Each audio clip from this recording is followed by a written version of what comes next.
여러분 안녕하세요. 동글동글 동화나라입니다.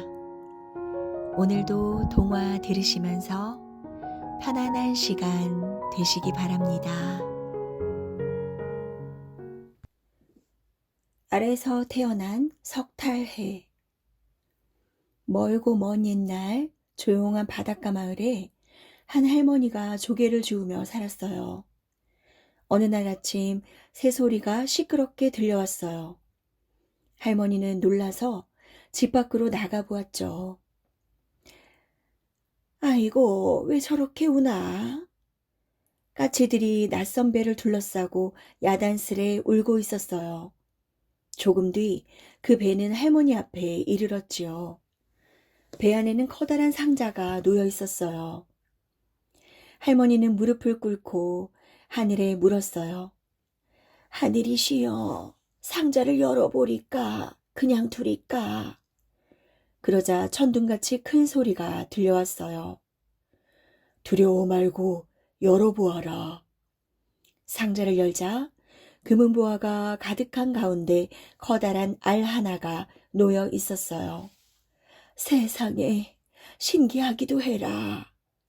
할머니는 알을 살살 어루만졌어요. 그런데 알이 쩍 소리를 내며 깨졌지 뭐예요.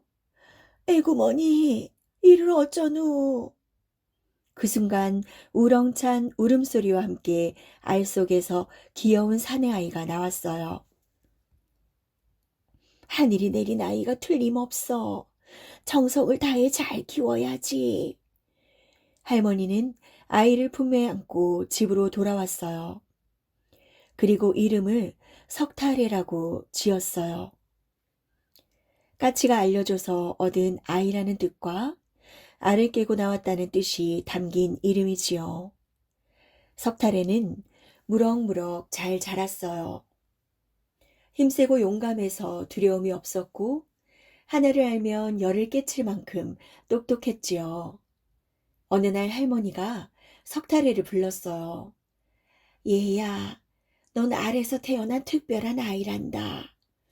몸과 마음을 갈고 닦아 큰 사람이 되려무나.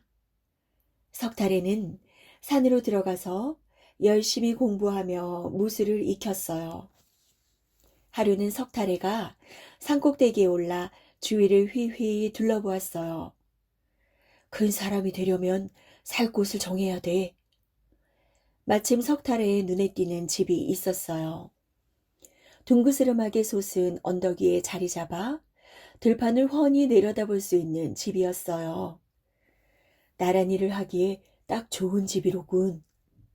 하지만 이미 그 집에는 호공이라는 사람이 살고 있었어요. 석탈에는 요리조리 궁리하다가 무릎을 탁 쳤지요. 옳거니 좋은 꾀가 떠올랐다.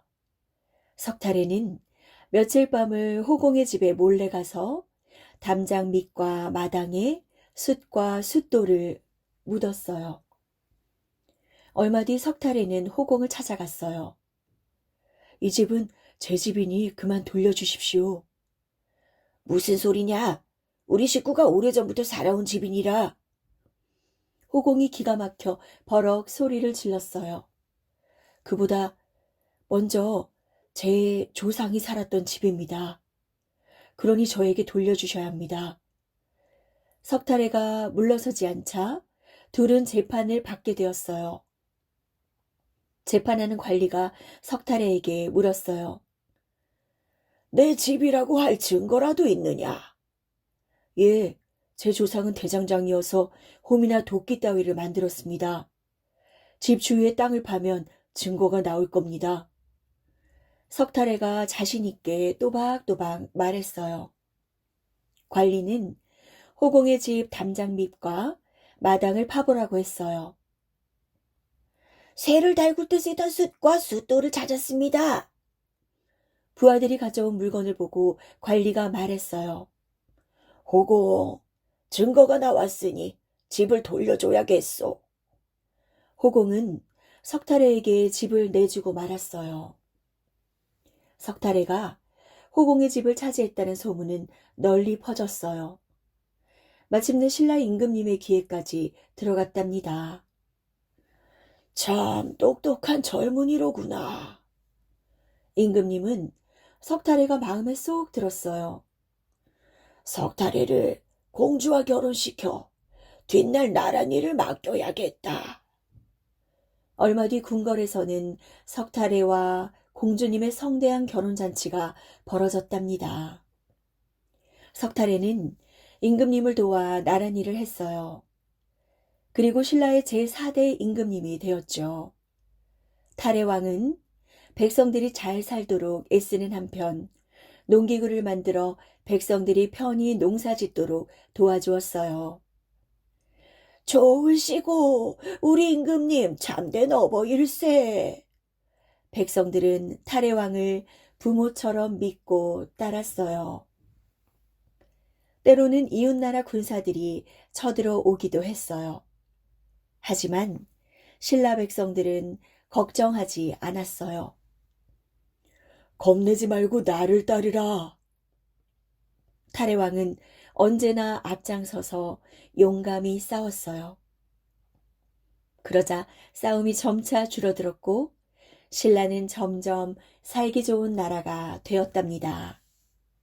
그러던 어느 해 심한 가뭄이 들었어요. 논밭은 쩍쩍 갈라지고 곡식은 바싹 말라갔어요. 백성들은 배가 고파 하나 둘 쓰러졌지요. 이곳 저곳에서 울음소리가 그치지 않았어요. 집안에 먹을 것 하나 없으니 꼼짝없이 굶어 죽겠구나. 그러자 탈해왕이 신하들에게 명령했어요. 궁궐 안의 창고문을 활짝 열고 굶주린 백성들에게 곡식을 나눠주어라. 감동한 백성들이 큰 소리로 외쳤어요. 석탈해 임금님 만세! 만세! 탈해왕은 그 뒤로도 신라를 평화롭게 다스리다 세상을 떠났지요. 수백 년이 지난 어느 날 탈해왕이 신라 문무왕의 꿈에 나타났어요. 자륵으로 빚은 내 모습을 도암산에 세워라. 그리하면 내가 신라를 보살펴 줄 것이다. 문무왕은 탈해왕의 말대로 했어요. 백성들은 토암산에 갈 때마다 이렇게 생각했지요. 세상을 떠난 뒤에도 우리를 지켜주시는구나. 백성들은 두고두고 탈해왕을 우러러 보았답니다. 신라를 세운 박혁거세. 아주 오랜 옛날 지금의 경주 땅에 의족해 살아가는 6마을이 있었어요. 마을 촌장들은 훌륭한 임금님이 나타나기를 손꼽아 기다렸어요. 6마을 모두를 다스릴 임금님이 있어야 합니다. 덕이 있는 임금님을 찾아 나라를 세웁시다. 그러던 어느 따사로운 봄날 촌장 소벌도리공이 산길을 지날 때였어요. 오색 찬란한 빛이 하늘을 가르더니 양상 기슭으로 내려오는 것이 보였어요. 오, 아름다운 빛으로다. 소벌도리공은 신기한 빛에 이끌려 양상 기슭으로 달려갔어요. 양상 기슭에 다다르자 말 울음소리가 들려왔어요. 그 소리는 우물가에서 흘러나왔죠. 무슨 일로 말이 저리 긴 울음소리를 낼꼬?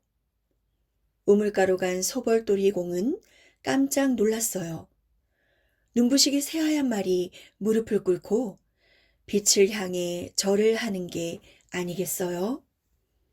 흰 말이 다시 길게 울고 하늘로 올라가자 우물가에 커다란 알이 하나 보였어요.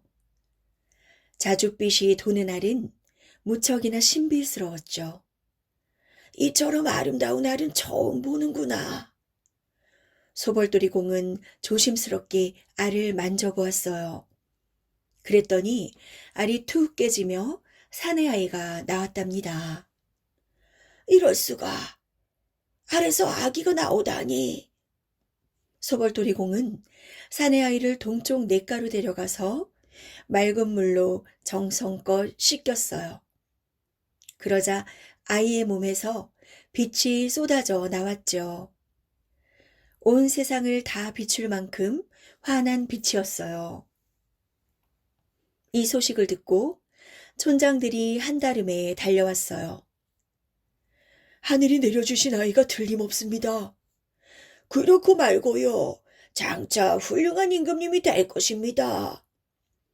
여섯 촌장은 흥에 겨워서 덩실덩실 춤을 추었어요. 박처럼 생긴 알에서 태어났으니 성을 박씨로 하는 게 좋겠습니다. 밝은 빛을 세상을 다스린다는 뜻을 담아 이름을 박혁거세라 부릅시다. 이렇게 해서 아이의 이름은 박혁거세가 되었어요. 해가 갈수록 박혁거세는 늠름하고 슬기롭게 자라났어요. 박혁거세가 13살이 되던 해 여섯 촌장이 한자리에 모여 앞날을 의논했어요. 이제 우리도 나라를 세울 때가 되었습니다. 맞아요. 박혁거세를 임금님으로 모십시다. 좋습니다. 여섯 촌장은 박혁거세를 임금님으로 받들었어요. 박혁거세는 새로운 나라를 세우고 나라 이름을 서라벌이라고 지었어요. 서라벌은 아침 햇빛이 먼저 와닿는 땅을 뜻하죠. 이때가 기원전 57년이랍니다. 얼마 뒤 여섯 촌장이 또다시 모였어요. 왕비 자리가 비어 있으니 걱정입니다. 어서 덕이 있는 왕비님을 찾아봅시다. 하지만 아무리 찾아도 박혁거세와 어울리는 짝을 찾을 수 없었어요. 그러던 어느 날 한 할머니가 어여쁜 여자아이를 데리고 찾아왔어요. 이 아이의 이름은 아령입니다. 여섯 촌장은 아령에게서 눈을 떼지 못했어요.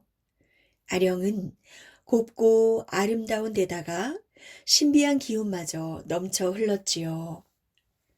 할머니가 들려준 이야기는 참으로 놀라웠어요. 몇 년 전 아령이라는 우물가에 닭의 모양을 한 계룡이 나타났답니다. 곧 우레소리가 들리고 빛이 마구 쏟아지더니 계룡은 옆구리로 여자아이를 낳고 하늘로 올라갔지요. 그때 할머니는 그 모습을 몰래 지켜보다가 얼른 달려가서 여자아이를 보듬어 안았대요. 아이의 얼굴은 참 곱고 사랑스러웠지요. 그런데 입술이 닭부리처럼 툭 튀어나와 있었대요. 아이고, 예쁜 아기 입술이 왜 이리 흉할꼬? 할머니는 맑은 냇물로 아이의 얼굴을 씻어주었어요. 그러자 닭부리 같던 입술이 감쪽같이 떨어졌다지 뭐예요? 아령, 우물가에서 태어났으니 내 이름은 아령이다. 그 뒤로 할머니는 아령을 곱디 곱게 키웠어요. 아령이야말로 하늘이 내리신 왕비님이 틀림없습니다. 여섯 촌장은 누구도 그 사실을 의심하지 않았어요. 아령만큼 신비롭고 어여쁜 아가씨가 다시 있을 리 없으니까요. 백성들도 박혁거세와 아령을 하늘이 보낸 사람이라 여겨 높이 받들었어요. 박혁거세는 아령과 함께 나라를 잘 다스렸어요. 서라벌은 더없이 살기 좋은 나라였죠. 대문을 활짝 열어놓아도 도둑이 들지 않았고 흉보거나 다투는 이웃도 없었어요. 박혁거세는 61해 동안 나라를 다스린 뒤 세상을 떠났어요. 죽은 박혁거세의 몸은 두둥실 떠올라 하늘로 사라졌지요. 아령마저 이래 만에 숨을 거두었답니다. 그런데 그날 놀랍게도 박혁거세의 몸이 5으로 나뉘어 땅에 떨어졌어요. 이를 하늘의 뜻이라 여긴 백성들은 박혁거세를 5개의 무덤에 따로 묻었지요. 뒷날 서라벌은 나라 이름을 신라로 바꾸고 천년의 역사를 이어갔답니다. 가야를 세운 김수로. 아주 멀고 먼 옛날 우리나라 남쪽에 살기 좋은 땅이 있었어요. 너른 들판엔 곡식이 쑥쑥 자라고 강물은 굽이굽이 평화롭게 흘렀어요.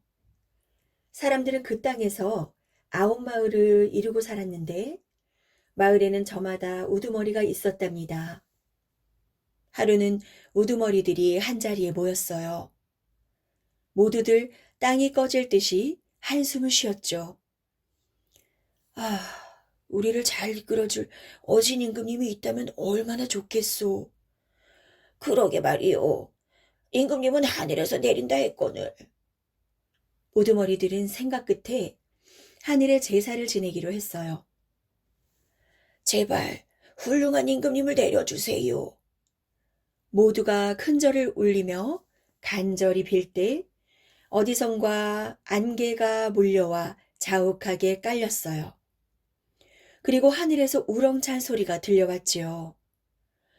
너희들이 있는 곳이 어디냐? 한 우두머리가 하늘을 우러러 대답했어요. 이곳은 구지봉이라옵니다. 하늘이 말씀하시길 이 땅에 온 백성이 임금을 애타게 기다리니 나에게 내려가서 임금이 되라 하셨다. 하늘이시여, 감사합니다. 우두머리들은 하늘을 우러러 공손히 감사의 인사를 올렸어요. 하늘에서 위엄 있는 목소리가 계속 들려왔어요. 너희들은 곧 산 꼭대기로 올라가 흙을 파헤치고 춤을 추며 이렇게 노래해 나를 맞이하여라.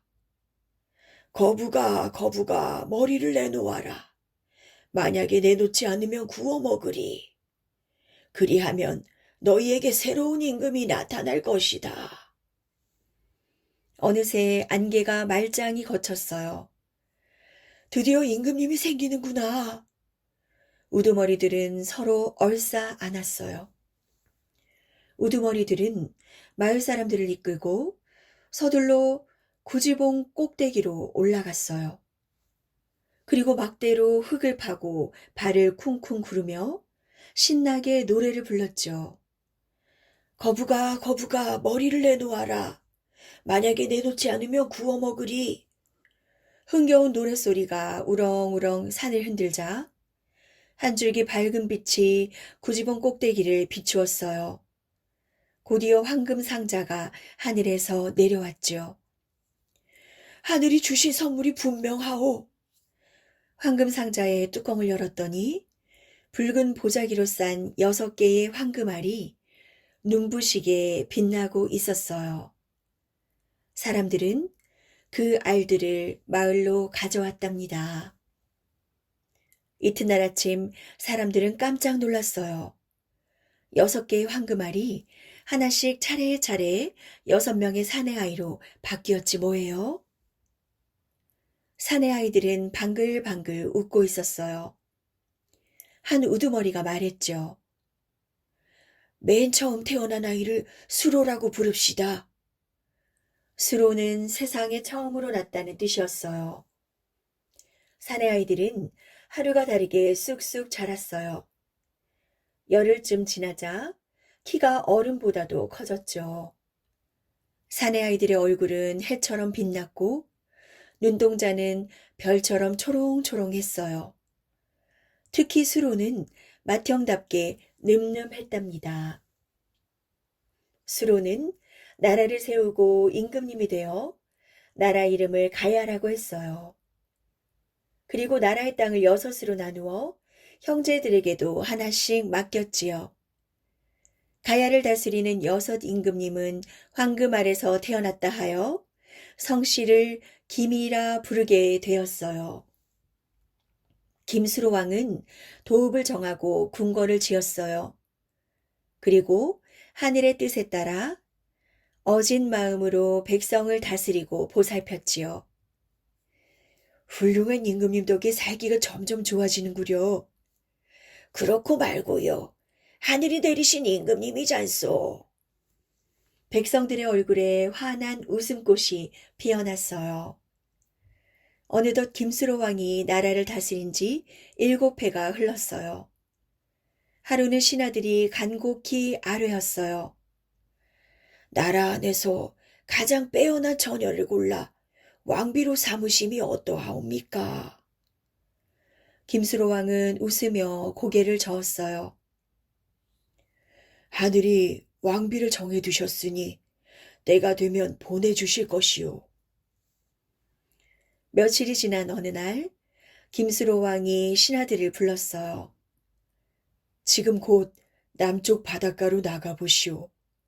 낯선 배를 타고 온 여인이 있을 테니 반겨 맞이하길 바라오. 그분이 바로 왕비가 되실 분이라오. 예, 그러하겠나이다. 신하들은 기뻐하며 머리를 조아렸어요. 신하들은 서둘러 남쪽 바닷가로 나갔어요. 마침 붉은 돛을 단 배 한 척이 도착했어요. 조금 뒤 아리따운 여인이 배에서 내렸어요. 나는 인도 아유타국에서 온 공주입니다. 하늘의 뜻에 따라 이곳으로 왔습니다. 어서 오십시오. 기다리고 있었나이다. 김수로 왕이 공주님의 손을 잡으며 말했어요.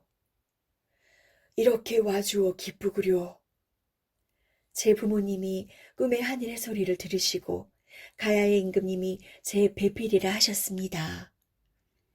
김수로 왕은 성씨가 허이고 이름은 황옥인 아리따운 공주님을 왕비로 맞이했답니다. 그 뒤 김수로 왕은 왕비의 도움을 받아 가야를 평화롭게 다스렸어요. 세월이 흘러 왕비가 먼저 세상을 떠났을 때 김수로 왕은 몹시 슬퍼했어요. 10년 뒤에는 김수로 왕도 세상을 떠났고 백성들은 부모를 여인 듯 슬퍼했지요. 지금도 옛 가야 땅에는 김수로 왕과 허 왕비를 기리는 무덤이 남아 있답니다.